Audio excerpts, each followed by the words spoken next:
এই গাইস কেমন আছেন সবাই? আশা করি সবাই অনেক ভালো আছেন। সো আজকে আবারও বিকাশ ক্যাশব্যাক একটা অফার নিয়ে হাজির হলাম। সো এখানে দেখতেই পাচ্ছেন বিকাশ অ্যাপ থেকে 35 টাকা মোবাইল রিচার্জে একদম 35% ইনস্ট্যান্ট ক্যাশব্যাক। সো এই অফারটা কিভাবে নেবেন যারা আসলে নিতে পারেন না তাদের জন্য আজকের ভিডিওটা, অবভিয়াসলি সম্পূর্ণ ভিডিওটি দেখতে থাকুন। আর হ্যাঁ, আপনি যদি আমার চ্যানেলের নতুন দর্শক হয়ে থাকেন সাবস্ক্রাইব করুন, পাশের বেল আইকনে প্রেস করুন পরবর্তী ভিডিওর আপডেট নোটিফিকেশন সবার আগে পাওয়ার জন্য। সো চলুন শুরু করা যাক। তো আমি অলরেডি প্রথম থেকে বিকাশ অ্যাপসে লগ ইন করে আসি। সো যাই হোক, এখন এইখান থেকে আমাকে মোবাইল রিচার্জ করতে হবে। সো আপনি চাইলে এইখানে ক্লিক করলেও আপনাকে মোবাইল রিচার্জটাই নিয়ে যাবে। সো আপনি আগে ফার্স্ট অফ অল কী করতে হবে, অবশ্যই আপনার বিকাশ অ্যাপসটাকে আপডেট করে নিতে হবে। আমার যে ফোন নাম্বার, আমি সিম্পলি ফোন নাম্বারটা সিলেক্ট করলাম, অ্যান্ড আপনার এখানে অপারেটরটা কি সেটা সিলেক্ট করে দেবেন।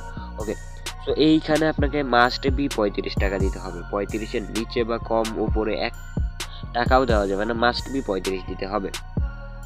ওকে, সো 35 দেওয়ার পর আপনি সিম্পলি এইখান থেকে আপনার যে কাঙ্ক্ষিত মোবাইল রিচার্জটি আছে সেইখান থেকে আপনি জাস্ট পিন দিয়ে মোবাইল রিচার্জটা করে নিতে পারবেন।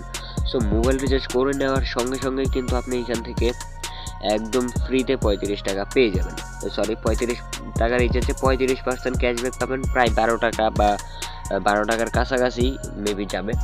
যাই হোক, এখন আপনি যদি এখানে চেপে ধরে রাখেন সেক্ষেত্রে কিন্তু আপনি এটা পেয়ে যাবেন। সো আমি দেখাচ্ছি না, তার মূল কারণ হচ্ছে আমার এয়ারটেল সিমে 35 টাকার একটা মিনিট বান্ডেল আছে। সো আমি মিনিট বান্ডেল কখনোই ইউজ করি না আসলে। তো এমবির সঙ্গে মিনিট দেয়, তো তার জন্য আসলে আপনাদেরকে দেখাইলাম না। সো এখানে দেখেন একদম 100% পেয়ে যাবেন, সবাই পাবেন, এটা কোনো সমস্যা নেই। ওকে, সো তাদের এইখানে হোম পেজেই দিয়ে দিছে, এটা নোটিফিকেশন না, হোম পেজ দিয়ে দিছে।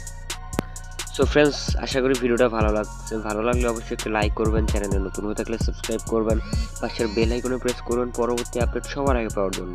তো সবাই ভালো থাকবেন, সুস্থ থাকবেন, আমাদের চ্যানেলের সঙ্গে থাকবেন নিত্য নতুন আপডেট সবার আগে পাওয়ার জন্য।